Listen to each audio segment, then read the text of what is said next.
Hello friends, my name is Christina. Welcome to a Passion Planner daily setup. I've actually never shared a Passion Planner daily here on my channel, but then again, I've never used one consistently enough. It is a format I've dabbled in the past, but only found fitting for my planning style now. The first daily entry will be used for a cover page and then a space grid page. I'm taking my Tombow Fudineskhi hard tip pen and writing out the text grid and guide in calligraphy. And then I'm going to take a set of letter stamps and write out the word spacing in between that, making the phrase grid spacing guide. Now, a grid spacing guide is commonly found in a bullet journal. You're more likely to use a dot grid notebook when you're bullet journaling. It's a blank canvas. So a grid spacing page is very useful because it just measures out things, right? For instance, the page's middle point. How many spaces does it take to split the page in half? Thirds, quarters for vertical and horizontal boxes, that sort of thing. Because with a bullet journal, when you're setting it up, you don't want to have to count the boxes every time to figure out how many boxes it takes to get to the middle. Now, in the Passion Planner Daily, the entire right side, also known as the space of infinite possibility, is a dot grid page. So I know a grid spacing page would be of use. Next, I'm writing out the numbers from top to bottom, and I've counted 36 spaces. Now, I didn't count the first row at the very top of the page, the row closest to the title, Space of Infinite Possibility, because then I'd be left with an odd number.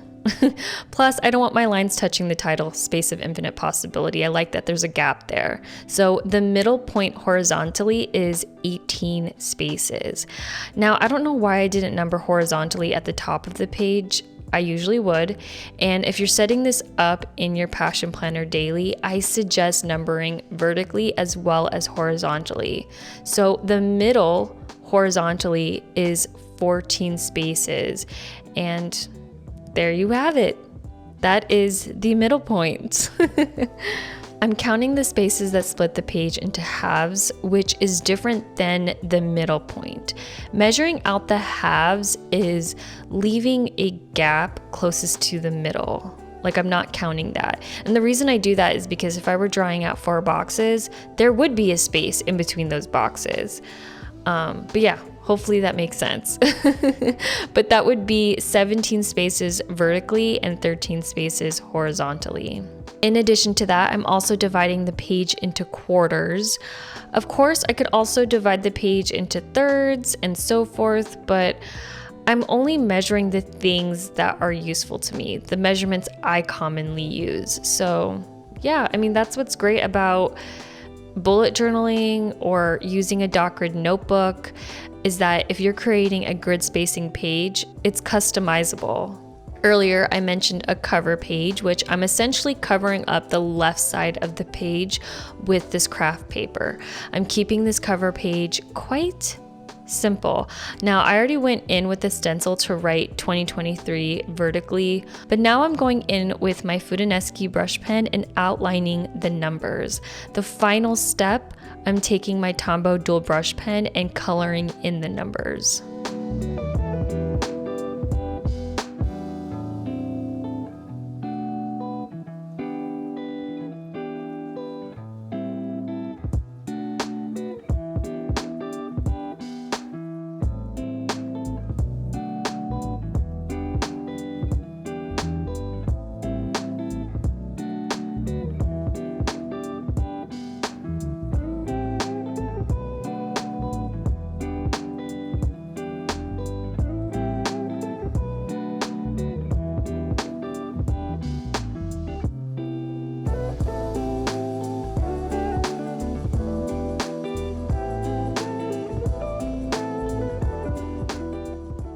That is the cover page and my grid spacing page. Like I said, this is very simple. I'm going for a minimal aesthetic.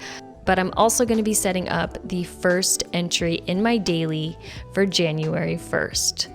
Now, as some of you know, I can go a little crazy with the stickers, like to the point the planner is unrecognizable.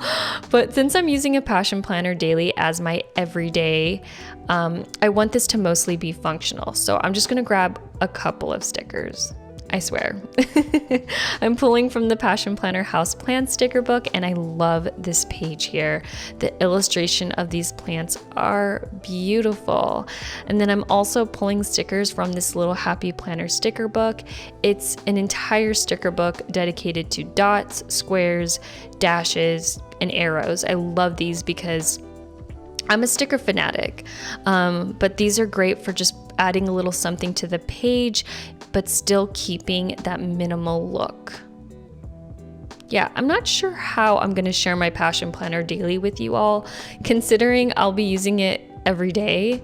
Honestly, I'm still getting used to this planning format. It's so strange having an entire 2 pages to plan out my day. Like, I'm so accustomed to viewing my schedule with a weekly overview and then using the time slots as like a to-do list, just a place to write down my to-do list.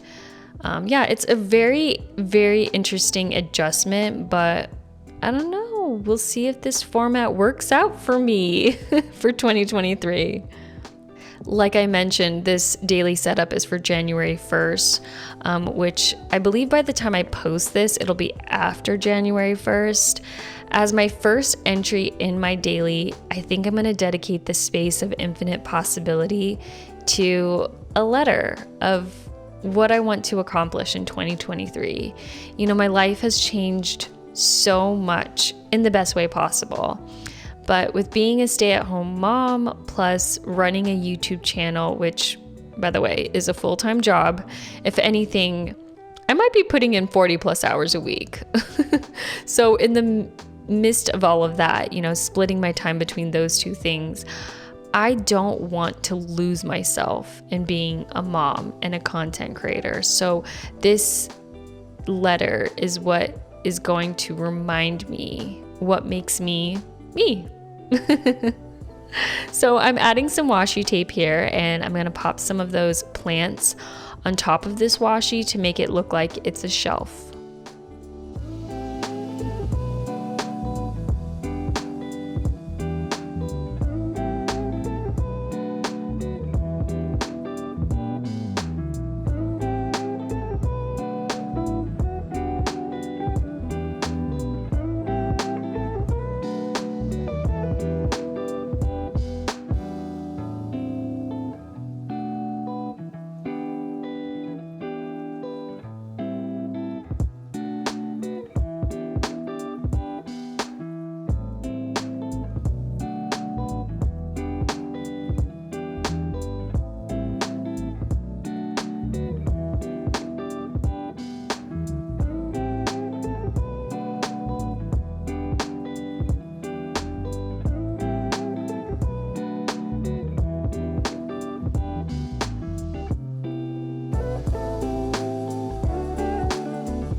In the Passion Planner Daily, there are time slots, which I rarely use the time slots when I was using a weekly annual planner because I would just use a space to write my daily to-do list. However, now that I'm using a daily, The time slots take up so much space on the page.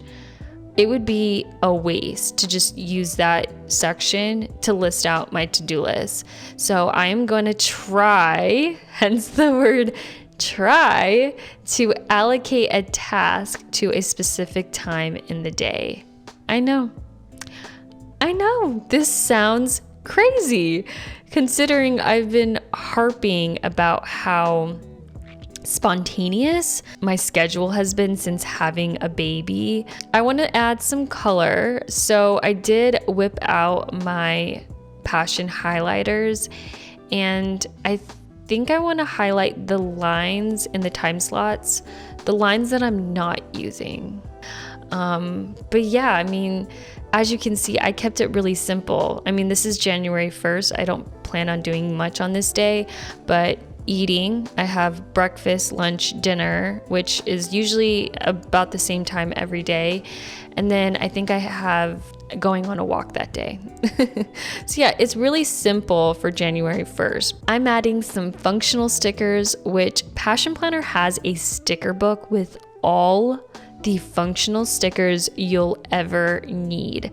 So I pulled the currently reading sticker and popped that in the free space to grow section. Oh yeah, I'm also doing a 10K steps a day challenge. And there are these cute stickers where you can just write out how many steps you did that day. I'm popping that in the self-maintenance section. But yeah, maybe that's how I'll share my dailies on my channel, you know, how I make it work for me, how I use this space of infinite possibility, how I manage my time, how I feel. That's huge because Passion Planner has always focused on mental health, but I definitely think their daily planners are a step further because there are specific slots that dedicate to me checking in with myself, right? There's this self-maintenance section, there's a best thing that happened, today's lesson, word, and mood. But yeah, I honestly can't wait to update you all and let you all know if the Passion Planner Daily is working out for me. Anywho, I hope you all enjoyed that, and I hope you enjoy this next year of planning. Please comment down below saying hello, like this video if you enjoyed it, subscribe if you haven't, and I'll see you all in the next one. Bye.